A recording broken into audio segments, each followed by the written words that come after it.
सुप्रभातम। नमो नमः। हम तत्पुरुष समास पढ़ रहे हैं और इसमें पिछली कक्षा में हमने गो स्त्रियोपसर्जनस्य इस सूत्र को पढ़ा था। अब अग्रिम सूत्र है तत्रोपपदम सप्तमी स्थम। यह सूत्र कहता है सप्तम्यन्ते पदे कर्मणि इत्यादौ वाच्यत्वेन स्थितं यत् कुंभादिकं तद् वाचकं पदम उपपद संज्ञम स्यात्। कहा कि जो धातोः सूत्र के अधिकार के अंतर्गत कर्मणि इत्यादौ कर्मण्यण आदि सूत्रों में सप्तमी विभक्ति के द्वारा निर्दिष्ट कुंभ आदि तद्वाचक पद की उपपद संज्ञा होती है। सप्तम्यन्ते पदे कर्मणि इत्यादौ वाच्यत्वेन स्थितं यत् कुंभादिकं तद्वाचकं पदम उपपद संज्ञम स्यात्। सप्तम्यन्ते पदे कर्मणि इत्यादौ वाच्यत्वेन, जो धातोः सूत्र के अधिकार के अंतर्गत कर्मण्य आदि सूत्र हैं तो उन्हीं के लिए कहा है धातोः सूत्र के अधिकार के अंतर्गत आने वाले सप्तम्यन्ते पदे कर्मणि इत्यादौ वाच्यत्वेन, जो कर्मण्यण आदि सूत्रों में सप्तमी विभक्ति द्वारा निर्दिष्ट कर्मणि इत्यादौ वाच्यत्वेन सप्तमी विभक्ति द्वारा निर्दिष्ट यत् कुंभादिकम, जो कुंभ आदि तद्वाचकम पदम उपपद संज्ञम स्यात्। कुंभ आदि तद्वाचक पद की उपपद संज्ञा होती है। तो इस सूत्र में कहा कि धातोः सूत्र के अधिकार के अंतर्गत कर्मण्यण आदि सूत्रों में सप्तमी विभक्ति द्वारा निर्दिष्ट कुंभ आदि तद्वाचक पद की उपपद संज्ञा होती है। अगला सूत्र है उपपद मतिंग। यह उपपद समास करने वाला सूत्र है और जो तत्रोपपदम सप्तमी स्थम सूत्र था यह उपपद संज्ञा का विधान करने वाला संज्ञा सूत्र है। तो उपपद संज्ञा कौन सा सूत्र करता है? यहाँ पर तत्रोपपदम सप्तमी स्थम वह सूत्र करता है। और उपपद मतिंग उपपद समास करने वाला सूत्र है। यह कहता है उपपदम सुबंतम समर्थेन नित्यम समश्यते। उपपदम उपपद संज्ञक सुबंतम सुबंत का समर्थेन नित्यम समश्यते, समर्थ सुबंत के साथ नित्य से समास होता है। इसमें कहा उपपद संज्ञक सुबंत का समर्थ सुबंत के साथ नित्य ही समास होता है। आगे इसमें कहा है अतिंगश्च अयम समासः। यह अतिंगश्च यह तिंग भिन्न समास है और उदाहरण दिया है कुंभम करोति इति कुंभकारः। फिर उसके बाद प्रश्न उठाया है अतिंग किम मा भवान भूत। तो इसको फिर देखेंगे। पहले कुंभम करोति कुंभकारः इस शब्द को बनाते हैं। तो कुंभम करोति कुंभकारः अर्थात घड़ा बनाने वाला, घड़े को बनाने वाला। कुंभम करोति यह सह कुंभकार, जो घड़े को बनाता है उसे कुंभकार कहा जाता है। तो कुंभम करोति कुंभ को, घड़े को बनाने वाला। कुंभम करोति यह लौकिक विग्रह इसमें बना है और इसका अलौकिक विग्रह बना यहाँ पर कुंभ अम क्री बनता है पहले अलौकिक विग्रह। और यहाँ पर जो है इसके बीच में तत्रोपपदम सप्तमी स्तंभ से पहले सप्तमी इसकी उपपद संज्ञा हो जाती है। उपपद संज्ञा के बाद जो क्री है उस क्री का कार बनना है यहाँ पर कुंभकार, क्योंकि हमें बनाना है। तो कुंभ अम क्री है तो इस क्री धातु का कर्मण्यण इत्यादि इन कर्मण्यण इस सूत्र से अण प्रत्यय करके उसका लोप इत्यादि करके अंत में कार बन जाता है। तो हमारे पास आता है कुंभ कार। इसके बाद कर्तृकर्मणु कृति इस सूत्र से षष्ठी विभक्ति में ngस विभक्ति से मिलती है, यहाँ पर प्राप्त होती है। तो कुंभ ngस कार ये शब्द बनता है। उसके बाद समास होता है उपपद मतिंग, इस सूत्र से यहाँ पर समास हो जाता है। और कृतध्य समासास्थ से प्रातिपदिक संज्ञा सुपोधातुपाद विधि की वजह से सुबंत का लोप होकर के सु और रुत्व विसर्ग होकर के कुंभकार शब्द बन जाता है। इस प्रकार से सामान्य सा शब्द है। तो अतिंग किम इसमें कहा है कि अतिंग किम, और आगे कहा है मांगी अतिंग किम माँ भवान भूत, एक उदाहरण भी दिया है। तो अतिंग किम, इसमें अतिंग किम यह क्यों कहा? तो इस वाक्य में जो माँ भवान भूत है और आगे भी लिखा है मांगी लुगी इति सप्तमी निर्देशान मांग उपपदम। तो इस वाक्य में जो माँ का कहीं भूत इस तिगंत के साथ समास न हो जाए, इसलिए इसे अतिंग अर्थात तिंग के साथ समास का निषेध करना आवश्यक है, ऐसा यहाँ पर कहा गया। ठीक, तो जो यह माँ भवान भूत है, इसमें कहीं तिङन्त के साथ यहाँ पर समास न हो जाए, इसलिए यह जो सूत्र था, इसमें इसीलिए कहा कि अतिङश्च अयम समासः, यह जो समास है वह तिङ भिन्न है, इसलिए तिङ भिन्न में यह कार्य नहीं करता है।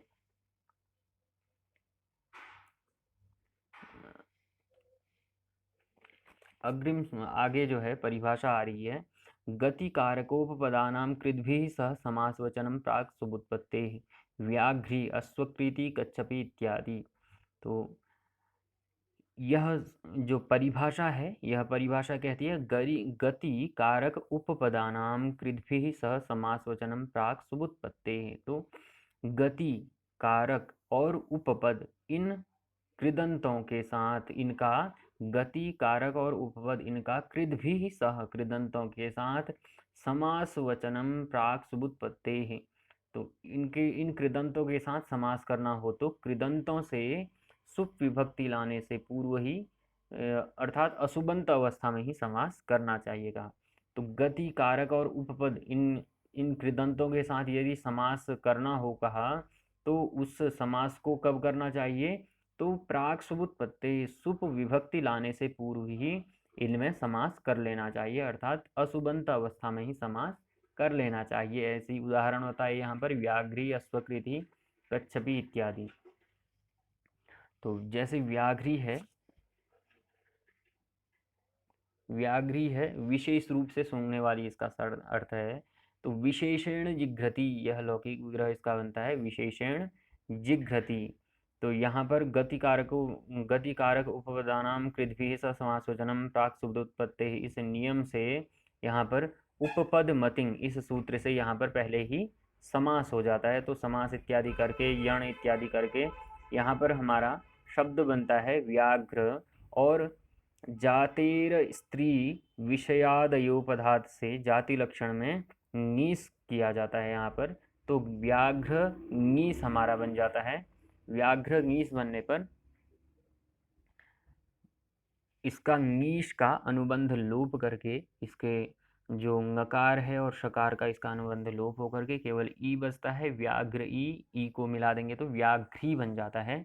व्याघ्री बनने के बाद सुविभक्ति आती है, उसका हलंग्याभ्यो दीर्घात् सुतिष्य प्रथम हल से लोप करके व्याघ्री बन जाता है शब्द। इसी प्रकार से अश्वकृति है और कच्छपि है, वह भी लगभग इसी प्रकार से बनते हैं। तो अश्वकृति शब्द है अश्वेन क्रीता, अर्थात घोड़े के द्वारा खरीदी गई वस्तु। अश्वेन क्रीता, घोड़े के द्वारा खरीदी गई वस्तु। तो यहाँ पर भी क्री धातु से त प्रत्यय होकर के क्रीत बनता है। तो गति कारकोपपदानां कृद्भिः सह समासवचनम प्राक् सुबुत्पत्तेः, इससे कर्तृकरणे कृता बहुलम, इस सूत्र जो गति कारकोपपदानां कृद्भिः सह समासवचनम, इसकी सहायता से कर्तृकरणे कृता बहुलम, इस सूत्र से समास होता है। और कृत तद्धित समासास से प्रातिपदिक संज्ञा हो जाती है किसकी? अश्वटाक्रीत की। और सुपो धातु प्रातिपदिक की वजह से सुबंत का लोप हो जाता है, तो अश्वक्रीत बनता है। इसके बाद स्त्रीत्व की विवक्षा में क्रीतात करण पूर्वात, इस सूत्र से ङीस की उत्पत्ति होती है। अश्वकृत ङीस, उसी प्रकार से अनुबंध लोप होता है और अश्वकृति हमारा शब्द बन जाता है। अश्वकृत प्लस ङीस में अनुबंध लोप होकर के ई बचता है और ई अश्वकृत से मिल जाता है, तो अश्वकृति इस प्रकार से शब्द बन जाता है। अगला शब्द इसी प्रकार से है कच्छपि, अर्थात कच्छ से पीने वाली। तो कच्छेन पिबती, यह लौकिक विग्रह इसका है। इसमें भी जो शब्द है वह क इत्यादि प्रत्यय होकर के इसके बाद गति कारकोपपदानां कृद्भिः सह समासवचनम प्राक् सुबुत्पत्तेः, इससे इस नियम की सहायता से उपपद मतिंग, इस सूत्र से समास होता है इसमें कच्छ टा प में। और कृत तद्धित समासास से प्रातिपदिक संज्ञा हो जाती है। सुबो धातु का की वजह से सुबंत का लोप होकर के जातिर स्त्री विवक्ष, स्त्री विषयादयोपधात से ङीस की उत्पत्ति होती है और अनुबंध लोप होकर के कच्छपि यह शब्द बन जाता है। अगला सूत्र आता है हमारे तत्पुरुषस्यांगुलेः संख्याव्ययादे। तो यह समासांत अच का विधान करने वाला सूत्र है। तो यह सूत्र कहता है संख्याव्ययादेरंगुल्यन्तस्य समासान्तो अच स्यात् द्वि अंगुली प्रमाणम अस्य द्वयंगुलम निर्गतम अंगुलिभ्यो निरंगुलम। तो दो शब्द यहाँ पर बनाए हैं इन्होंने, द्वयंगुलम और निरंगुलम। इस सूत्र का अर्थ है, यह कहता है तत्पुरुषस्यांगुले संख्याव्ययादे संख्यायाव्ययादे अंगुल्यन्तस्य समासान्तो अच स्यात्। यह कह रहा है संख्याव्ययादे, संख्यावाचक शब्द हो या अव्ययादे या अव्यय शब्द जिसके आदि में हो। संख्या अव्यय आदे कहा है, या तो संख्यावाचक शब्द अथवा अव्यय शब्द जिसके आदि में हो, तथा अंगुल्यन्तस्य और अंगुली शब्द जिसके अंत में हो, ऐसे समासांतो अच स्यात्, ऐसे समास संज्ञक तत्पुरुष समास से अच प्रत्यय होता है। तो यह समासांत अच प्रत्यय करने वाला सूत्र है। इसका कहना है कि मैं किस स्थिति में अच प्रत्यय करता हूँ कि संख्या अव्यय आदे, जो शब्द है वहाँ पर क्या होना चाहिए, या तो संख्यावाचक शब्द होना चाहिए या फिर वह शब्द अव्यय होना चाहिए। ऐसा अव्यय शब्द अथवा संख्यावाचक शब्द जिसके आदि में हो, ठीक, और अंगुली शब्द जिसके अंत में हो, ऐसे समास संज्ञक तत्पुरुष से अच प्रत्यय होता है। अंत में क्या होना चाहिए, अंगुली वाचक शब्द होना चाहिए, और पूर्व में या तो संख्यावाचक शब्द हो अथवा अव्यय शब्द होना चाहिए। तो उदाहरण यहाँ पर दिया है द्वयंगुलम। द्वयंगुलम द्वे अंगुली प्रमाणम अस्य, यह लौकिक विग्रह है, अर्थात 2 अंगुली के बराबर या 2 अंगुली के नाप वाली लकड़ी, यह अर्थ है। अलौकिक विग्रह इसका बनता है द्वि औ अंगुली औ, यह अलौकिक विग्रह बनता है। तद्धितार्थोत्तर पद समाहारे च, इस सूत्र से यहाँ पर समास होता है। कृतद्धित समासास्त्र से प्रातिपदिक संज्ञा हो जाती है, सुबो धातु प्रातिपदिक से सुबंत का लोप हो जाता है। तो द्वि अंगुली बचता है। प्रथमा निर्दिष्टम समास उपसर्जनम से उपसर्जन संज्ञा हो जाती है, उपसर्जनम पूर्वम से उपसर्जन का पूर्व प्रयोग होकर के इको यणचि सूत्र आता है, इससे यहाँ पर यण संधि प्राप्त हो जाती है। द्वि में इकार है और पर में अच अकार प्राप्त हो जाता है, तो ई के स्थान पर यण संधि में य हो जाता है। तो द्वय अंगुली, यह द्वय अंगुली यह बचता है। तो तत्पुरुषस्यांगुले संख्याव्ययादे कहा है, तो द्वय अंगुली इन्हें मिला देते हैं तो द्वयंगुली यह शब्द प्राप्त होता है।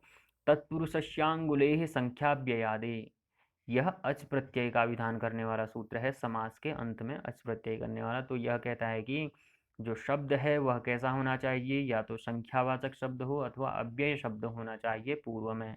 तो यहाँ पर पूर्व में हमें संख्यावाचक शब्द द्वय अर्थात दो का वाचक द्वय शब्द है यह प्राप्त है, और पर में इसने कहा है कि अंगुली शब्द जिसके अंत में हो, समान ऐसे अंगुल्यन्तस्य, अंगुली शब्द अंत में हो, और यहाँ पर अंगुली शब्द भी हमें अंत में प्राप्त है। तो समासांतो अच स्यात्, ऐसी स्थिति में समासांत अच प्रत्यय होता है। तो यहाँ पर तत्पुरुषस्यांगुले संख्याव्ययादि, इस सूत्र से अच प्रत्यय अंत में हो जाता है समास के अंत में।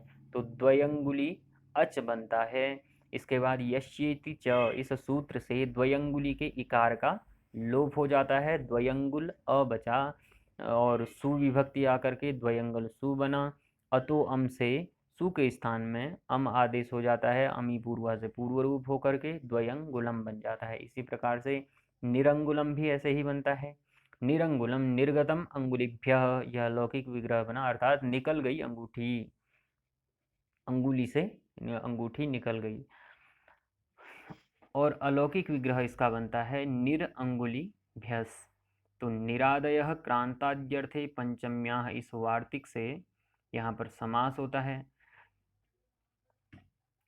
प्रातिपदिक संज्ञा हो जाती है और सुप का लोभ हो जाता है, निरअंगुली बचता है, उपसर्जन संज्ञा हो जाती है, उपसर्जन का पूर्व प्रयोग निरंगुली। और अब यहाँ पर तत्पुरुषस्यांगुले ही संख्याव्ययादे, इस सूत्र से यहाँ पर अच प्रत्यय का विधान होता है, वही स्थिति है यहाँ पर भी। निर प्राप्त है पूर्व में जो अव्यय है, और पर में अंगुली शब्द प्राप्त है, तो यहाँ पर अच प्रत्यय होता है। अच में अच प्रत्यय होने के बाद यहाँ पर यश्येति च इस सूत्र से निरंगुली के इकार का लोप हो जाता है, और निरंगुली के इकार का लोप होने पर जो निरंगुल और अ बचता है, निरंगुल अ जो है जो अकार है बात का वह निरंगुल जो हलंत लकार है, क्योंकि इसके इकार का लोप हो जाता है तो जो इकार है लकार है उसमें अकार मिल जाता है तो निरंगुल बन जाता है। इसके बाद सूत्र आता है स्वद समोट षष्ठाभ्याम भी, इस सूत्र से सु की उत्पत्ति होती है, निरंगुल सु होता है और अम आदि करके निरंगुलम यह शब्द बन जाता है। अगला सूत्र आता है इसमें अह सर्वैक देश संख्यात पुण्याच्च रात्रे। यह सूत्र कहता है एभ्यो रात्रे अच स्यात् चात संख्याभ्ययादे अहर ग्रहणम द्वंद्वार्थम कहा। तो यह सूत्र कहता है अह सर्वैक देश संख्याच रात्रे, एभ्यो कहा है इनसे, किन से, सूत्र में इनका निर्देश है सर्व, ठीक, तो अहन सर्व एक देश संख्यात और पुण्य इन शब्दों से, एभ्यो का तात्पर्य है जो सूत्र में निर्दिष्ट है अह सर्व एक देश संख्यात पुण्याच्च रात्रे, तो अहन सर्व एक देशवाचक और संख्यात और पुण्य इन शब्दों से तथा स्यात् चकारात और चकारात अर्थात संख्यावाचक एवं संख्याव्ययादेह और संख्यावाचक एवं अव्यय शब्दों से भी परे जो रात्रे ही अच स्यात् रात्रि शब्द है उससे समासांत अच प्रत्यय होता है। तो यहाँ पर कहा है कि समासांत अच प्रत्यय करने वाला सूत्र है यह सूत्र भी अह सर्वैक देश संख्यात पुण्याच्च रात्रे। अब यह सूत्र कहता है कि मैं अच कब करता हूँ, समासांत अच प्रत्यय कब करता हूँ कि अहन सर्व एक देशवाचक संख्यात और पुण्य इन शब्दों से तथा संख्यावाचक एवं अव्यय शब्दों से परे जो रात्रि शब्द है उससे समासांत अच प्रत्यय करता हूँ। अगला सूत्र आ रहा है रात्राहनाः पुंसि एतद् अन्तौ द्वन्द्व तत्पुरुषौ पुंस्येव अहश्च रात्रिश्च अहोरात्रः सर्वरात्रः संख्यात रात्रः। वार्तिक आता है फिर संख्या पूर्वम रात्रम क्लीबम द्विरात्रम त्रिरात्रम। तो यह सूत्र कहता है एतद अंतौ द्वंद्व तत्पुरुषौ पुंस्येव, रात्र अहन और अहन ये अंत में हूँ, ऐसे द्वंद्व और तत्पुरुष समास पुल्लिंग, ऐसी स्थिति में द्वंद्व और तत्पुरुष समास पुल्लिंग हो जाता है। तो रात्र अहन और अहन एतद अंतौ ये अंत में हूँ, ऐसे द्वंद्व तत्पुरुषौ द्वंद्व और तत्पुरुष समास पुंस्येव पुल्लिंग ही हो जाता है। तो इसमें उदाहरण है अहोरात्रः, सबसे पहले है अहोरात्र, अहश्च रात्रिश्च अहोरात्रः, फिर सर्वरात्रः संख्यात रात्रः। तो अहोरात्रः शब्द बनाते हैं, अहोरात्रः अर्थात दिन और रात्रि, अहंच रात्रिश्च अनयोः समाहारः, यह इसका लौकिक विग्रह बनता है, और अहन सु रात्रि सु यह इसका अलौकिक विग्रह बनता है। तो इसमें चार्थी द्वंद्व एक सूत्र आता है उससे द्वंद्व समास यहाँ पर होता है, और कृतद्धित समासास्य से प्रातिपदिक संज्ञा हो जाती है, सुबो धातु प्रातिपदिक की वजह से सुबंत का लोप हो जाता है, तो अहन रात्रि बचता है। इसके बाद सूत्र लगता है रूप रात्रि रथंतरेषु रुत्वम वाच्यम। यह क्या करता है, यह जो अहन शब्द है उस अहन के नकार के स्थान पर रुत्व कर देता है, तो अहन रात्रि था तो अहरू रात्रि बना। उपदेश अनुनासिक से जो रू का उकार है उसमें इत संज्ञा हो जाती है और तस्य लोपा से लोप हो जाता है, तो अहर रात्रि बचता है। हशी च इस सूत्र से यहाँ पर अहर र के स्थान पर उकार हो जाता है, अह प्लस उ धन रात्रि बचता है। आद्गुणः से यहाँ पर गुण की प्राप्ति होती है और ऊ को गुण होकर के ओ बन जाता है, तो अहोरात्रि यह शब्द हमारा बनता है। इसके बाद सूत्र लगता है अहह सर्वैक देश संख्यात पुण्याच्च रात्रेः। यह अभी सूत्र यह हमने पढ़ा है, तो अह सर्वैक देश संख्यात पुण्याच्च रात्रेः। इसमें कहा है एभ्यो रात्रे अच स्यात् संख्याप्ययादे। तो यह सूत्र कह रहा है कि एभ्य जो अहन सूत्र में ही गिनाया है, यहाँ पर लिखा भी है अह सर्वैक देश संख्यात पुण्याच्च रात्रे। तो इस सूत्र में ही कहा है कि अहन सर्व एक देशवाचक संख्यात और पुण्य इन शब्दों से, ठीक, और नीचे फिर जो वृत्ति है उसमें कहा गया था कि संख्यावाचक और अव्ययवाचक शब्दों से परे जो रात्रि शब्द है उससे समासांत अच प्रत्यय होता है। तो जो रात्रि शब्द है उससे परे अच प्रत्यय यहाँ पर हो रहा है। कब हो रहा है? क्योंकि यहाँ पर पूर्व में, उससे भी पूर्व में अहन शब्द हो या सर्व शब्द होना चाहिए या एक देशवाचक शब्द हो या संख्यात शब्द होना चाहिए या पुण्य शब्द हो या कोई संख्यावाचक शब्द हो या अव्यय शब्द हो, तो यहाँ पर हमें अहन शब्द प्राप्त है। अहो रात्रि जो अहन से ही अहो बना है, तो अहो पूर्व में है और रात्रि वाचक शब्द उसके बाद है, तो समासांत अच प्रत्यय यहाँ पर अह सर्वैक देश संख्यात पुण्याच्च रात्रि ही सूत्र से हो जाता है।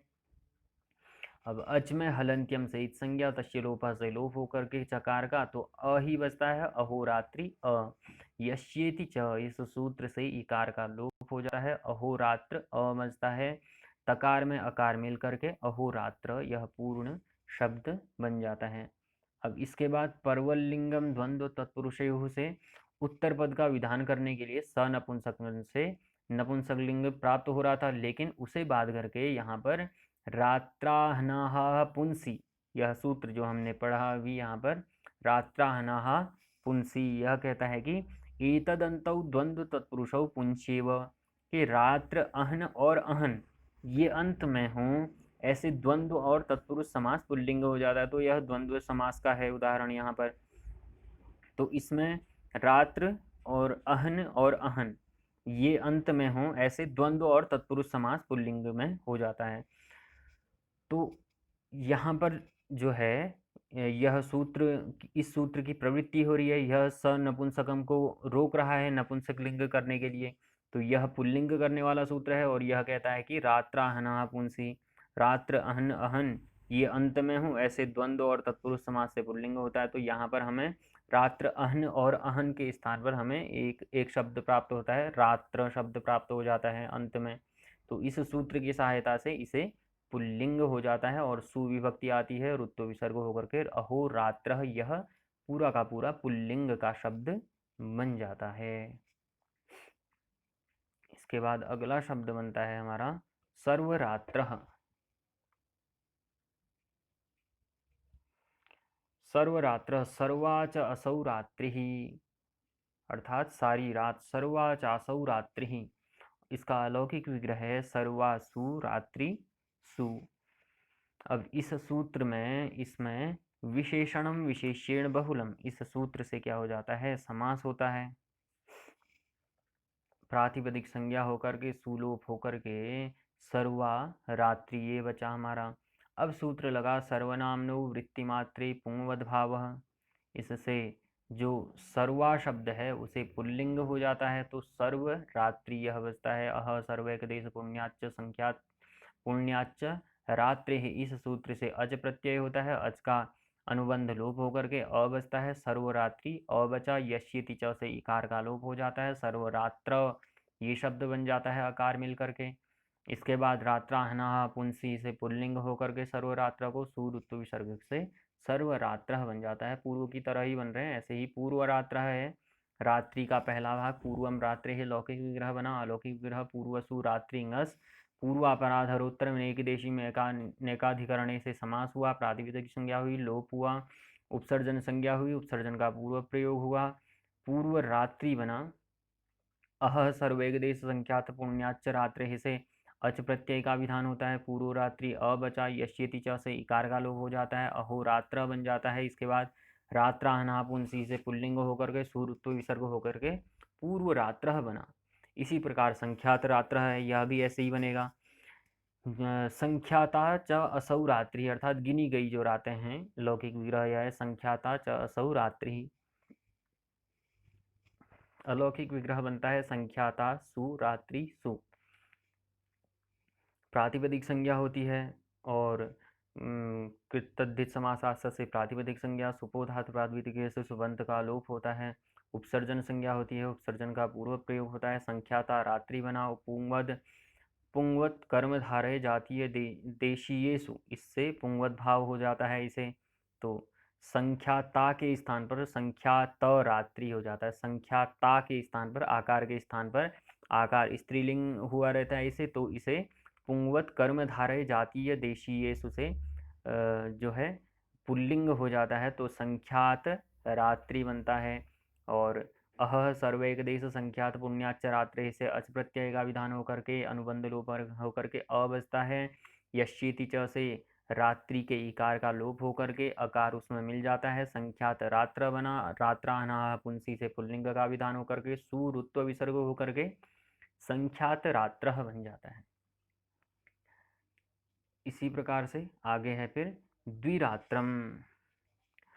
द्विरात्रम में भी दो रातों का समूह, द्वयोः रात्रयोः समाहारः, यह लौकिक विग्रह बना। इसके लिए एक वार्तिक भी है द्विरात्रम के लिए। तो इसमें कहा है संख्या पूर्वम रात्रम क्लीबम, अर्थात यह यदि रात्रि शब्द से संख्यावाचक शब्द पूर्व में हो तो उक्त सूत्र के द्वारा पुल्लिंग न होकर के नपुंसक लिंग हो जाता है। किस सूत्र के द्वारा? संख्या पूर्वम रात्रम क्लीबम। इसने क्या कहा? संख्या पूर्वम रात्रम क्लीबम, यदि रात्रि शब्द से संख्यावाचक शब्द पूर्व में हो तो इस सूत्र से पुल्लिंग न होकर के नपुंसक लिंग हो जाता है। तो उदाहरण देखते हैं। द्विरात्रम कहा है, द्वयोः रात्र्योः समाहारः, यह लौकिक विग्रह है, दो रातों का समूह। द्वि ओस रात्रि, ओस यह अलौकिक विग्रह बनता है। तद्धितार्थोत्तर पद समाहारे च से समास हो जाता है यहाँ पर। और प्रातिपदिक संज्ञा, उपसर्जन संज्ञा, उपसर्जन का पूर्व प्रयोग इत्यादि होकर के द्विरात्रि बचता है। अह सर्वैक देश पुण्यात पुण्याच रात्रे, इस सूत्र से अच प्रत्यय का विधान होता है। द्विरात्रि अ बनता है। यश्चेति च से इकार का लोप होकर के द्विरात्र अ बचता है। तो अकार त्र में अकार मिल करके द्विरात्र बन जाता है पूरा। सुविभक्ति आती है। और अतो अम से अम हो जाता है। अमी पूर्व से पूर्व रूप होकर के द्विरात्रम बन जाता है यहाँ पर। और जो संख्या पूर्वम रात्रम क्लीबम, इस वार्तिक की सहायता से इसे जो है पुल्लिंग न होकर के यह नपुंसक लिंग बन जाता है।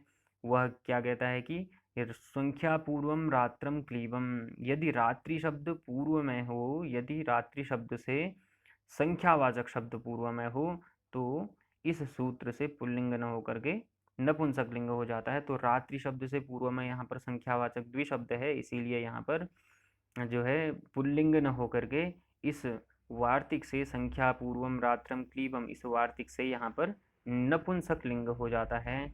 और नपुंसक लिंग होकर के यहाँ पर द्विरात्रम यह शब्द बन जाता है। अतोम से अम करके, अमी पूर्वा से पूर्व रूप करके द्विरात्रम यह शब्द यहाँ पर नपुंसक लिंग में बनता है। आगे बढ़ते हैं।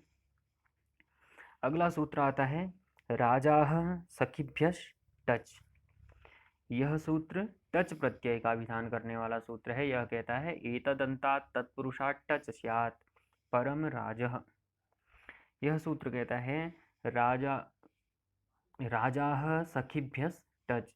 तो राजन, राजा का है ना, तो राजा, राजन, अहन और सखिभ्य, सखी अंत में हो, ऐसे एतद अंतात् तत्पुरुषात् टच स्यात्।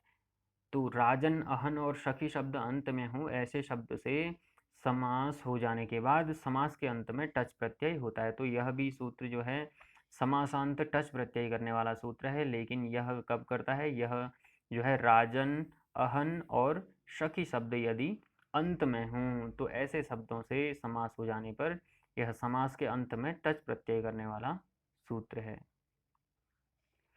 तो इसमें एक उदाहरण दिया है, परम राजः, परमस्य असौ राजा, परम राजः यह लौकिक विग्रह है, उत्तम या श्रेष्ठ राजा।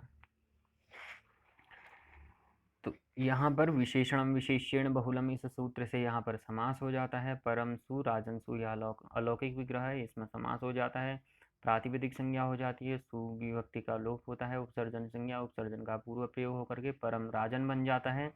राजा सखिभ्यश्च टच, इस सूत्र से टच प्रत्यय हो जाता है। यह किस स्थिति में करता है, राजन अहन और सखी शब्द अंत में हो। तो राजन शब्द यहाँ पर परम के बाद में अंत में है, और ऐसे शब्दों से समास हो जाने के बाद समास के अंत में टच प्रत्यय होता है। तो राजन के बाद यहाँ पर टच प्रत्यय हो गया, टच का अनुबंध लोप होकर के अ बचा, तो परम राजन अ बचता है। अचो इत्यादि टी से अन की टी संज्ञा हो जाती है, तो परम राजन में अंतिम अन है, इसकी टी संज्ञा हो जाती है। और नस तद्धिते से इस अन का लोप हो जाता है, तो परम राज अ बचा, और अकार ज में मिल जाता है, तो परम राज यह शब्द बनता है, सु और रुत्व विसर्ग होकर के परम राजः बन जाता है। इसके बाद सूत्र आता है, आन्महतः समानाधिकरण जातीययोः। यह सूत्र आकारांतादेश का विधान करने वाला सूत्र है। यह कहता है, महत आकारो अंतादेशः स्यात् समानाधिकरणे उत्तरपदे जातीये च परे महाराजः, प्रकारवचने जातीयर प्रकारो महाजातीयः। यह सूत्र कहता है, समानाधिकरण अर्थात समान विभक्ति वाला, समानाधिकरणे उत्तर पदे जातीये च परे, अर्थात समान विभक्ति वाला पद उत्तर में हो, या जातीये च परे, या जातीय प्रत्यय पर में हो, तो महत आकारो अंतादेशः स्यात्। तो क्या हो जाता है, महत आकारो अंतादेशः, तो महत शब्द के अंत्य वर्ण तकार के स्थान पर आकार अंतादेश हो जाता है। महत का जो महत आकारो अंतादेशः स्यात्, महत का जो तकार है उसको आकार आदेश हो जाता है, आ आदेश हो जाता है। कब होता है, या तो समानाधिकरणे उत्तर पदे, या तो समान विभक्ति वाला पद उत्तर पद में हो, या जातीय च परे, या फिर जातीयर प्रत्यय पर में हो। तो ऐसी स्थिति में जो महत शब्द है उसका जो अंत्य वर्ण तकार है उसको आकार अंतादेश हो जाता है। तो उदाहरण दिया है यहाँ पर महाराजः। फिर आगे कहा है, प्रकार वचने जातीयर महाप्रकारो महाजातीयः कहा है। तो महाराजः शब्द को बनाते हैं, महाराजः अर्थात महान या श्रेष्ठ राजा, महान च असौ राजा महाराजः। तो अलौकिक, यह लौकिक विग्रह बना, और अलौकिक विग्रह है महत सु राजन सु, प्रथमा विभक्ति एक वचन के ही दोनों हैं, समान विभक्ति में है दोनों पद। तो विशेषणम विशेष्येण बहुलम, इस सूत्र से समास हो जाता है। यहाँ पर प्रातिपदिक संज्ञा होकर के सुप लुक होकर के उपसर्जनम पूर्वम से उपसर्जन संज्ञा, और उपसर्जनम पूर्वम से उत्सर्जन का पूर्व प्रयोग हो जाता है, महत राजन बचा।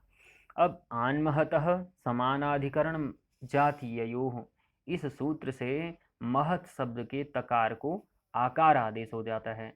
तो महत के तकार को आकार होने पर मह आ राजन बचा, अकह सवर्णे दीर्घ से ह के अकार और आकार में दीर्घ संधि हो जाती है यहाँ पर, तो महाराजन बन जाता है।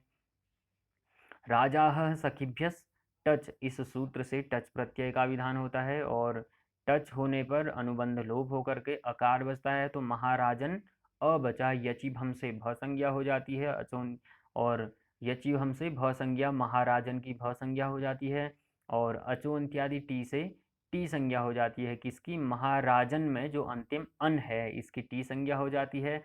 नस तद्धिते से महाराजन के अन का लोप हो जाता है, जिसकी टी संज्ञा हुई रहती है उसका लोप हो जाता है, तो महाराज अ बचता है, जकार में अकार मिल जाता है, तो महाराज पूरा बन जाता है, सूरुत्व विसर्ग होकर के महाराजः बन जाता है। इसके बाद कहा है, प्रकार वचने जातीयर महाप्रकारो महाजातीयः। ये जो महाप्रकारो महाजातीयः यह जो शब्द कहा है, यह समास का उदाहरण तो नहीं है, लेकिन यहाँ पर ग्रंथकार ने प्रसंगवश कह दिया है।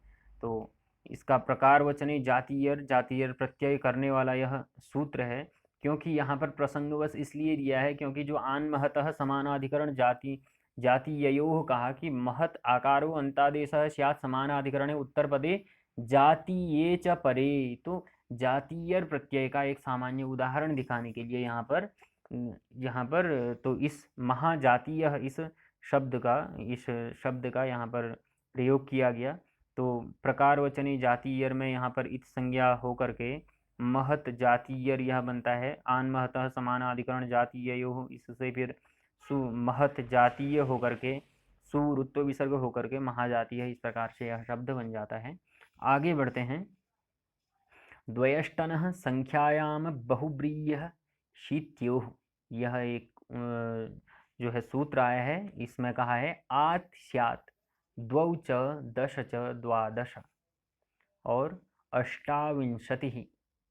ये इसके उदाहरण दिए हैं, द्वादश और अष्टाविंशतिः। और यह सूत्र कहता है द्वयष्टनः संख्यायाम बहुब्रीह्य शीत्योः, यह भी आकारांतादेश करने वाला सूत्र है।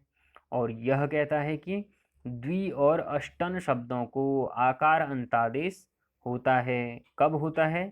संख्यावाचक पद शब्द उत्तर पद में हो तो। लेकिन क्या होना चाहिए? किंतु बहुव्रीह्य शीत्योः, किंतु बहुव्रीहि समास और अशीति शब्द पद के परे होने पर यह कार्य नहीं होता है। द्वयष्टनः संख्यायाम बहुव्रीह्य शीत्योः आत् स्यात्, इसने कहा आत् स्यात्, यहाँ पर क्या होता है? आकार अंतादेश होता है। अब कब होता है? द्वयष्टन संख्यायाम, द्वि और अष्टन शब्दों को जो है आकार अंतादेश होता है। द्वयष्टनः आत् स्यात्, द्वि और अष्टन इन शब्दों को आकार अंतादेश होता है। कब होता है? संख्यायाम, संख्यावाचक शब्द उत्तर पद में हो तो। तो जो द्वि और अष्टन शब्द हैं उनको आकार अंतादेश हो जाता है। कब होता है? संख्या शब्द उत्तर पद में हो तो। लेकिन कब नहीं होता है? इन्होंने कहा बहुव्रीहि समास में, बहुव्रीह्य अशीति इत्यादौ, बहुव्रीहि समास में और यदि अशीति शब्द उत्तर पद में हो तो यह कार्य नहीं होता है। तो उदाहरण दिए हैं इसके, द्वौ च दश च द्वादश और अष्टाविंशतिः। तो उदाहरण बनाते हैं, उदाहरण से और स्पष्ट हो जाएगा। द्वादश कहा है, द्वादश का मतलब है 12, एकादश द्वादश।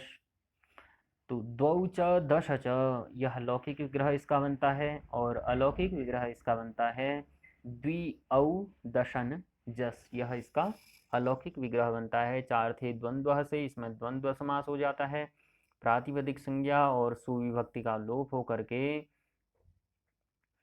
यहाँ पर सुविभक्ति का लोप हो जाता है और जो है अल्प अच वाले द्वि का यहाँ पर पूर्व प्रयोग होता है। किस सूत्र से होता है? संख्यायाः अल्पीयस्याम पूर्व निपाता वक्तव्यम, एक वार्तिक है, उस वार्तिक के द्वारा कहा गया है कि जो अल्प अच वाले हों, जिनमें कम अच हों, ऐसे शब्दों का पूर्व में प्रयोग होता है। तो द्वि का यहाँ पर दशन से पूर्व प्रयोग हो गया, तो द्विदशन बना। द्वयष्टनः संख्यायाम बहुव्रीह्य शीत्योः, इस सूत्र से यहाँ पर आकार आदेश हो जाता है। अब द्वयष्टनः संख्याम बहुव्रीह्य शीत्योः से आकार आदेश कैसे हुआ? तो यह कहता है द्वि और अष्टन शब्दों से आकार अंतादेश हो जाता है। कब? जब संख्यावाचक शब्द पर में हो। तो द्वि शब्द पूर्व में है और उसके बाद दशन शब्द भी, दशन इन्हें चाहिए कि संख्यावाचक शब्द पर में हो, तो जो दशन है यह दश शब्द का वाचक है, तो ऐसा दशन शब्द भी पर में है, तो यहाँ पर आकार अंतादेश हो जाता है। तो द्वि जो शब्द है वह वहाँ पर उसके बाद जो है आकार इनको अंत आदेश हो जाता है। द्वि के इकार के स्थान पर आ आदेश हो जाता है, तो द्व आ दशन बन जाता है। इसके बाद सूत्र लगता है ये, और यह बहुवचन होने से, बहुवचन वचनांत होने से द्वादशन है ना, तो 10 बहुवचन है, तो बहुवचन होने से यहाँ पर सु आदि से जस विभक्ति आती है और जस विभक्ति आने पर षण्णान्ताः षट, इस सूत्र से जो द्वादशन है इसकी षट संज्ञा हो जाती है और षड्भ्यू लुक, इस सूत्र से जस जो विभक्ति आई है उसका लोप हो जाता है। लोप होने के बाद जो द्वादशन में अंतिम नकार है उसका न लोपः प्रातिपदिकांतस्य से लोप होकर के द्वादश यह शब्द हमारा बन जाता है। अगला शब्द बनना है अष्टाविंशति अर्थात 28। तो 28 का लौकिक विग्रह है इसका अष्टाविंशति का अष्ट च विंशतिश्च, और अलौकिक विग्रह है अष्टन सु विंशति सु। यह अलौकिक विग्रह बना, पूर्व की ही तरह बनेगा, जैसे पहले बना हमारा द्वादश ऐसे ही अष्टाविंशति ही। इसमें विसर्ग लगना है केवल, तो चार थे द्वंद्व से समास हो जाता है। प्रातिपदिक संज्ञा सु का लोप, अल्पहच होने से अष्टन का पूर्व प्रयोग हो जाता है, अष्टन विंशति बना। तो इसी प्रकार से द्वयष्टन संख्यायाम इन सूत्रों के लगने से सुआदि विभक्ति आकर के रुत्व विसर्ग होकर के अष्टाविंशति ही यह शब्द बन जाता है। आगे सूत्र आ रहे हैं त्रिस्त्रयः। यह कहता है कि त्रिशब्द के स्थान पर त्रयस आदेश होता है। कब होता है? संख्यावाचक शब्द जब उत्तर पद में हो। लेकिन यह कब कार्य नहीं करता है? यह जब बहुव्रीहि समास और अशीति के परे रहने पर यह कार्य नहीं होता है। पूर्व के ही सूत्र का जो अर्थ है उसे इसने भी ग्रहण किया है, वह भी जो बहुव्रीहि समास है, और यदि अशीति शब्द उत्तर पद में होगा तो यह कार्य वह भी कार्य नहीं करता है, और त्रिस्त्रयः भी इस प्रकार से कार्य नहीं करता है। और यह क्या करता है? त्रिस्त्रयः त्रिशब्द के स्थान पर त्रयस आदेश कर देता है। कब? जब संख्यावाचक शब्द उत्तर पद में हो। तो त्रयोदश त्रयोविंशति ही त्रयस्त्रिंशत् ये शब्द बने हैं यहाँ पर। तो त्रयोदश है अर्थात 13, त्रयश्च दश च लौकिक विग्रह हो गया, त्रिजश दशंजस अलौकिक विग्रह हो गया, चार थे द्वंद्व से द्वंद्व समास हो गया, प्रातिपदिक संज्ञा सुलोप, और त्रिस्त्रयः। ठीक, त्रिस्त्रयः से यहाँ पर त्रि और दशन शब्द है। ठीक, क्योंकि हमने जो विभक्तियां हैं उनका लोप हो गया, हमारे पास त्रिदशन बचा। अब यहाँ पर त्रिस्त्रयः सूत्र लगता है, वह कहता है त्रि के स्थान पर त्रयस आदेश होता है। कब आदेश होता है? जब बाद में संख्यावाचक शब्द हो। तो दशन, दश शब्द यहाँ पर है संख्यावाचक, तो त्रि के स्थान पर त्रयस होकर के त्रयस दशन बना। अब त्रयस के सकार को ससजुसो से रुत्व होकर के त्रय रु दशन ऐसा बन जाता है। रू के उकार का लोप होकर के त्रयर दशन ऐसा बन जाता है। हसी च से रू के रकार को ऊ हो जाता है, त्रय ऊ दशन, और आद गुण से ऊ को गुण होकर के त्रयो दशन बनता है। और न लोप प्रातिपदिकांतस्य से दशन के नकार का लोप हो जाता है, त्रयो दश बन जाता है। आगे जो है इसी प्रकार से त्रयस त्रिंशत् 33 भी इसी प्रकार से बन जाता है। त्रयश्च त्रिंशच्च लौकिक विग्रह बना, त्रिजस त्रिंशत् सु चार थे द्वंद्व से समास इत्यादि होकर के त्रिंशत् बनता है। और त्रिस्त्रयः से त्रि के स्थान पर त्रयस आदेश होकर के त्रयस त्रिंशत् यह शब्द बना। और सुरुत्व विसर्ग इत्यादि होकर के पुनः विसर्जनीय सह से विसर्ग को स आदेश हो जाता है यहाँ पर। और इसी प्रकार से विंशत्याद्याः सदेकत्वे अर्थात विंशति आदि सदा एक वचन में प्रयुक्त होते हैं कहा है, तो यहाँ पर एक वचन में ही इसका प्रयोग होता है। तो त्रयस त्रिंशत् ये शब्द बनता है, और सु का हलंग्यादि लोप होकर के हलंग्यादि लोप होकर के त्रयस त्रिंशत् यह शब्द यहाँ पर हमारा बन जाता है। इसके बाद सूत्र आता है परवलिंगम द्वंद्व तत्पुरुषयोः। यह कहता है एतयो परपदस्य एव लिंगम स्यात्। तो इस सूत्र का तात्पर्य है कि एतयोः परपदस्य एव लिंगम स्यात्। परवल लिंगम द्वंद्व तत्पुरुषयोः, तो द्वंद्व और तत्पुरुष समास में परवल लिंगम पर के पद की तरह ही लिंगम स्यात् लिंग होता है। बाद वाला यदि पुल्लिंग है तो वह पूरा का पूरा शब्द क्या बन जाएगा? पुल्लिंग बन जाएगा। बाद वाला यदि स्त्रीलिंग है तो पूरा शब्द स्त्रीलिंग बन जाएगा। और बाद वाला शब्द यदि नपुंसक लिंग है तो पूरा का पूरा शब्द नपुंसक लिंग बन जाएगा। बस इतनी सी बात इस परवलिंगम द्वंद्व तत्पुरुषयोः इस सूत्र के द्वारा कही गई कि द्वंद्व और तत्पुरुष समास में पर पद की तरह ही लिंग होता है। तो उदाहरण बता रहे हैं, कुक्कुट मयूरिया विमे, मयूरी कुक्कुट विमौ, अर्ध पिप्पली। तो अर्ध पिप्पली यह उदाहरण बनाते हैं।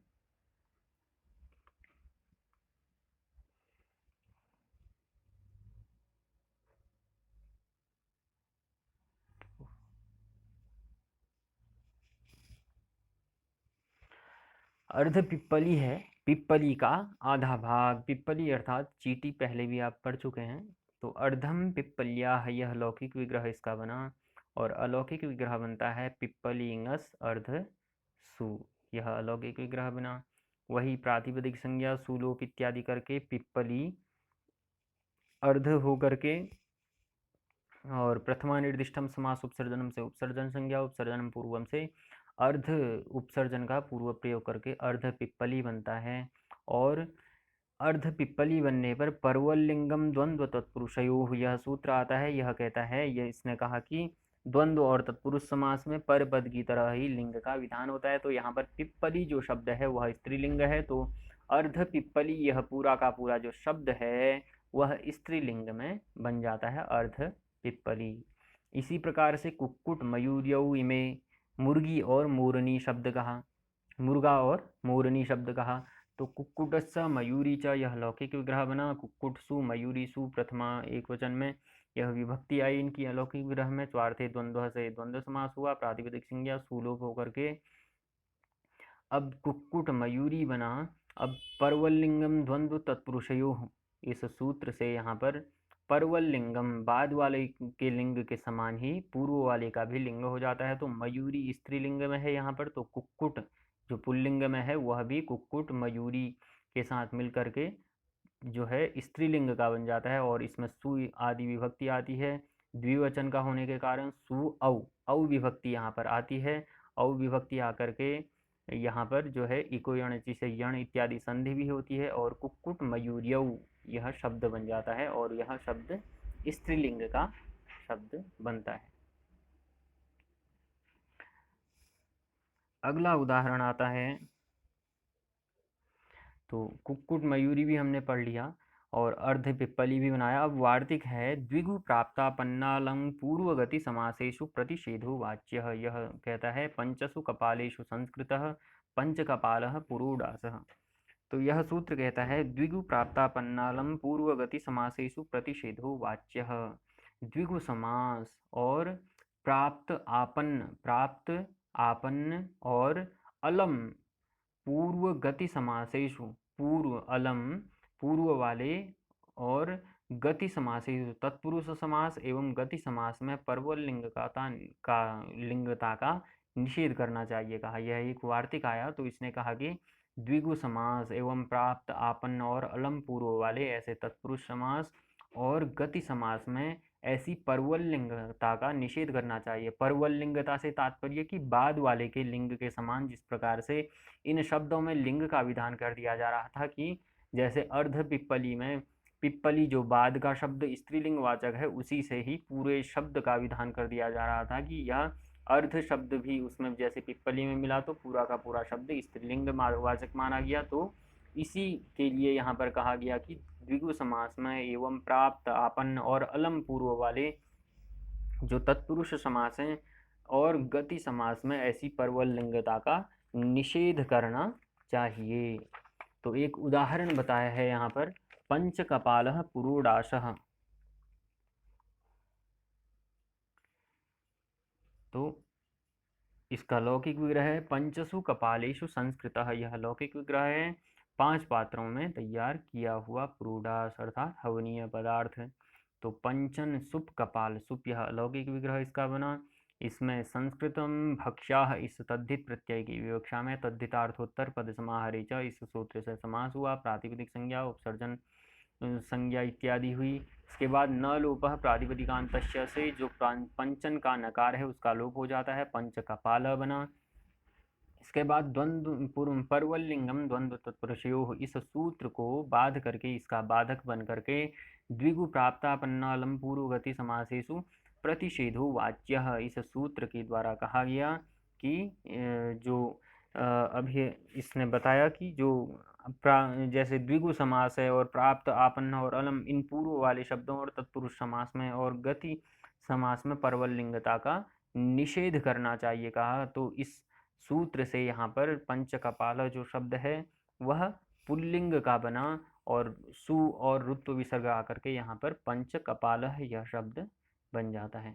अगला सूत्र आता है प्राप्तापन्ने च द्वितीयया। यह कहता है समस्येते। तो यह सूत्र कहता है प्राप्त आपन्ने च द्वितीयया, प्राप्त और आपन्न सुबंत शब्दों का द्वितीयांत समर्थ सुबंत के साथ विकल्प से तत्पुरुष समास होता है और यह समास के अंत्य वर्ण के स्थान पर अ आदेश भी होता है। तो प्राप्त आपन्ने च द्वितीयया कहा है, ठीक है। और प्राप्त और आपन्न इन सुबंत शब्दों का, प्राप्त आपन्ने, प्राप्त और आपन्न इन सुबंत शब्दों का द्वितीयया द्वितीयांत समर्थ सुबंत के साथ विकल्प से तत्पुरुष समास होता है। आगे कहा है अकारास् अनयो अंतादेशः, और समास के अंत्य वर्ण के स्थान पर अ आदेश भी होता है। अब यहाँ पर उदाहरण है प्राप्तो जीविकाम, प्राप्त जीविका आपन्न जीविका अलम कुमार्यै अलम कुमारी अतएव ज्ञापकात् समासः निष्कौशाम्बिः। तो आगे देखते हैं उदाहरण। प्राप्त जीविका है, जीविका को प्राप्त कर चुका व्यक्ति। तो प्राप्त जीविकाम यह लौकिक विग्रह बनता है और अलौकिक विग्रह इसमें है प्राप्त सु जीविका अम। अब यहाँ पर सूत्र लगा प्राप्तापन्ने च द्वितीयया।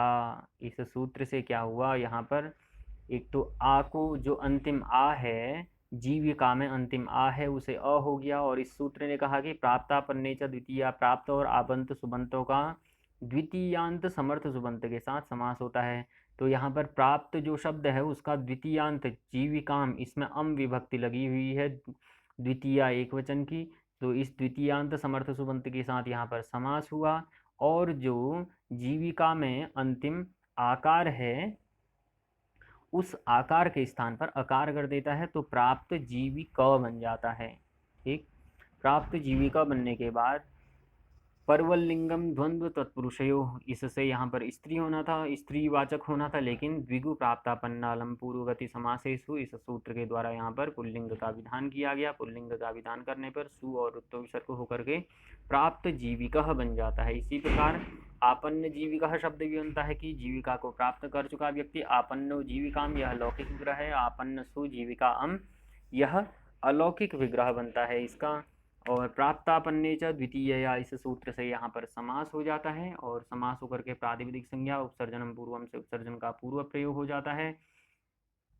और एक विभक्ति चापूर्व निपाते इस सूत्र से यहाँ पर जो है इसकी उपसर्जन संज्ञा हो जाती है। जीविका हम की उपसर्जन संज्ञा होती है, लेकिन उपसर्जन का यहाँ पर इसका पूर्व प्रयोग नहीं होता है। आपन्न जीविका इसी प्रकार से रहता है। और जो प्राप्तापन्ने द्वितीय या इस सूत्र से यहाँ पर जीविका के आकार को अकार हो जाता है, आपन्न जीविका शब्द बन जाता है। और द्विगु प्राप्तापन्नालम पूर्वगति समास इस सूत्र से पुल्लिंग का विधान करके सूर उत्तो विसर्ग करके आपन्न जीविका शब्द बन जाता है। इसी प्रकार से अलम कुमारी शब्द है, कुमारी के योग्य वर, अलम कुमार्यै लौकिक विग्रह है और अलौकिक विग्रह है अलम कुमारी ङे। इस सूत्र में ज्ञापकात तत्पुरुष समास है। अब ज्ञापकात यह ज्ञापक जो कहा है वह क्या है, ये आगे आप पढ़ लीजिए। तो इसमें भी उपसर्जन संज्ञा हो जाती है और उपसर्जन संज्ञा प्रातिपदिक संज्ञा और उपसर्जन का पूर्व ये सारे कार्य हो करके परवलिंगम द्वंद्व पुरुषयो इस सूत्र को बाध करके यहाँ पर द्विगु प्राप्तापन्नालम पूर्वगति समासेषु प्रतिषेधो वाच्य इस सूत्र से परिवलिंगता का यहाँ पर निषेध किया जाता है। और अलम कुमारी को स्त्रियो उपसर्जनस्य से यहाँ पर ह्रस्व हो जाता है। जो कुमारी में इकार है उसे ह्रस्व होकर के अलम कुमारी शब्द बनता है। मो अनुस्वार से जो अलम का मकार है उसे अनुस्वार होकर के वा पदांतस्य से फिर वैकल्पिक पर सवर्ण होकर के अलंग के जो अनुस्वार हुआ था उसे ङकार हो जाता है और अलंग कुमारी बनता है स्थानीय अंतरतम की सहायता से। और सु और रुत्व विसर्ग होकर के अलंग कुमारी यह शब्द हमारा बन जाता है। आगे है अब हमारा इस तत्पुरुष समास का अंतिम सूत्र। यह है अर्धर्चाह पुंसी च। तो यह सूत्र कहता है अर्धर्चादयः शब्दाः पुंसि क्लीबे च स्युः। यह कहता है अर्धर्चः अर्धर्चम एवं ध्वज तीर्थ शरीर मंडप यूप देहांकुश पात्र सूत्रादयः। वार्तिक आता है फिर सामान्ये नपुंसकम मृदु पचति प्रातः कमनीयम इति तत्पुरुषः। तो अर्धर्चाः पुंसि च, यह सूत्र कहता है अर्धर्चादयः शब्दाः पुंसि क्लीवे च स्युः। जो अर्धर्च आदि गण में जो पढ़े गए जो भी शब्द हैं वह पुल्लिंग और नपुंसकलिंग दोनों में होते हैं। ठीक, तो अर्धर्च आदि जो गण है, अर्धर्चादयः शब्दाः पुंसि क्लीबे च स्युः, अर्धर्च आदि गण में पढ़े गए जो शब्द हैं वह पुंसि पुल्लिंग में और क्लीबे अर्थात नपुंसकलिंग दोनों में उनके रूप होते हैं, उनके शब्द बनते हैं।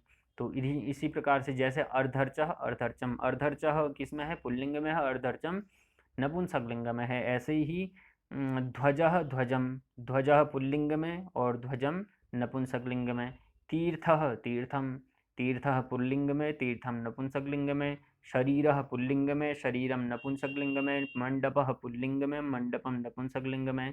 यूपः पुल्लिंग में, यूपम नपुंसकलिंग में। देहः पुल्लिंग में, देहम नपुंसकलिंग में। अंकुशः पुल्लिंग में, अंकुशम नपुंसकलिंग में। पात्रः पुल्लिंग में, पात्रम स्त्रीलिंग नपुंसकलिंग में। सूत्रः पुल्लिंग में और सूत्रम नपुंसकलिंग में।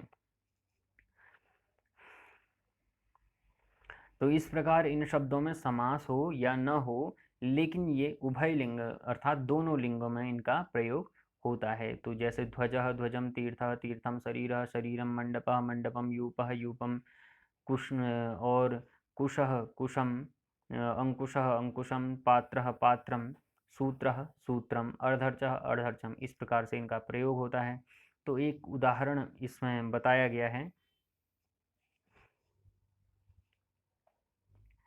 अर्धर्चः अर्धर्चम, तो एक अर्धर्चः पुल्लिंग में है, अर्धर्चम नपुंसकलिंग में है, दोनों को यहाँ पर बनाया है। तो अर्धर्चः का मतलब है ऋग्वेद के मंत्र का ठीक आधा भाग। अर्धः ऋचः, ऋचा ऋचा अर्थात वेद को कहा जाता है। तो अर्धर्चः अर्धः, तो ऋचा का आधा भाग, ऋग्वेद की मंत्र का आधा भाग। तो ऋचः ऋच नस अर्ध सु, यह अलौकिक विग्रह है इसका, और ऋचोर्धम अलौकिक विग्रह है। तो इस अलौकिक विग्रह में अर्धम नपुंसकलिंग से नपुंसकम इस सूत्र से समास हो जाता है, प्रातिपदिक संज्ञा हो जाती है, और प्रथमा निर्दिष्टम समास उपसर्जनम से उपसर्जन संज्ञा, प्रातिपदिक संज्ञा के बाद सुपो धातु प्रातिपदिक से सुबंत का लोप हो जाता है, अर्ध ऋच बना। प्रथमा निर्दिष्टम समास उपसर्जनम से उपसर्जन संज्ञा, उपसर्जनम पूर्वम से उपसर्जन का पूर्व प्रयोग हो करके अर्ध ऋच बना। ठीक, तो क्योंकि यहाँ पर अर्ध जो है वह प्रथमांत पद है इसलिए उसका पूर्व प्रयोग हुआ है अर्ध ऋच। अब आद गुण से यहाँ पर गुण प्राप्त है, अर्ध में अकार है और पर में ऋकार है। तो री को जो है अर यहाँ पर गुण हो जाता है उरण रपरह इस सूत्र की सहायता से। तो अर्ध अर च बचा, इसके बाद अर्धर च ये बन जाता है। अगला सूत्र आता है ऋग पूरबधुः प्रथमानक्षी। तो यह सूत्र समासांत अकार करने वाला सूत्र है। तो इससे अर्धर्च अ बनता है। परवलिंगम द्वंद्व तत्पुरुषयोः, इससे यह जो है स्त्रीलिंग का विधान करता है, क्योंकि यह कहता है कि परवलिंगम द्वंद्व तत्पुरुषयोः। यह कहता है कि परवलिंगम यानी कि बाद वाले के समान जो है पूरे शब्द का लिंग होना चाहिए। तो जो ऋचः यहाँ पर शब्द है अर्धर्च, ऋच जो शब्द है वह स्त्रीलिंग में है, तो यह कहता है कि पूरा का पूरा शब्द जो है स्त्रीलिंग में हो जाए। लेकिन अर्धर्चा पुंसी च, यह सूत्र क्या कहता है? यह सूत्र कहता है कि यह पुल्लिंग और नपुंसकलिंग में होगा। यह जो शब्द है अर्धर्च यह पुल्लिंग और नपुंसकलिंग में होगा, क्योंकि अर्धर्चाः पुंसी सूत्र कहता है अर्धर्चादयः शब्दाः पुंसी क्लीवे चस्यु। अर्धर्च आदि जो गण में पढ़े गए शब्द हैं वह पुल्लिंग और नपुंसकलिंग में होते हैं। इसलिए यहाँ पर परवलिंगम द्वंद्व तत्पुरुषयोः सूत्र नहीं लगेगा, स्त्रीलिंग का विधान नहीं होगा। यह जो शब्द है वह पुल्लिंग और नपुंसकलिंग में पढ़ा जाएगा। तो अर्धर्चः इस प्रकार से सु और रुत्व विसर्ग होकर के अर्धर्चः बन जाता है। और जब यहाँ पर नपुंसकलिंग का विधान होगा तो इसको यहाँ पर सु को विसर्ग न होकर के यहाँ पर अम का विधान हो जाएगा और अमी पूर्व से पूर्व रूप होकर के अर्धर्चम यह शब्द बन जाता है। आगे कहा है, फिर ये शब्द तो हमने देख लिए हैं, अर्धर्च अर्धचम एवं ध्वज तीर्थ शरीर मंडप यूप देहांकुश पात्र सूत्रादय, इन शब्दों को हमने जान लिया है कि यह शब्द जो हैं, जो अर्धर्च आदि शब्द गण में शब्द पढ़े गए हैं, तो ये सारे के सारे शब्द पुल्लिंग और नपुंसकलिंग में प्रयोग होते हैं। अब वार्तिक आ रहा है, सामान्ये नपुंसकम मृदु पचति प्रातः कमनीयम। तो ये कहता है कि सामान्य नपुंसकम, कि जहाँ किसी भी लिंग का विधान नहीं हुआ हो वहाँ पर नपुंसक लिंग होता है। चाहे वहाँ पर समास हो रहा हो या न हो रहा हो, उससे तात्पर्य नहीं है, लेकिन यदि वहाँ पर किसी लिंग का विधान नहीं है कहीं पर, तो वहाँ पर उसे क्या मान लिया जाता है? नपुंसक लिंग मान लिया जाता है। जैसे मृदु पचती है कि कोमल पकाता है। अब यहाँ पर किसी लिंग का स्पष्ट विधान नहीं है, इसलिए यहाँ पर नपुंसक लिंग माना गया है। इसी प्रकार से प्रातः कमनीयम है, तो यहाँ पर भी प्रातः काल सुंदर कहा गया। तो प्रातः क्या है? अव्यय है, और कमनीयम यहाँ पर अनियर प्रत्यय लगा हुआ है, तो यहाँ पर भी किसी लिंग का विधान न होने से यह नपुंसक लिंग के शब्द माने गए हैं। नपुंसक लिंग यहाँ पर माना गया है। तो और इसी के साथ हमारा इति तत्पुरुषः और तत्पुरुष समास हमारा पूर्ण हो जाता है आज। अगली कक्षा में हम बहुव्रीहि समास पढ़ेंगे। आज के लिए इतना ही।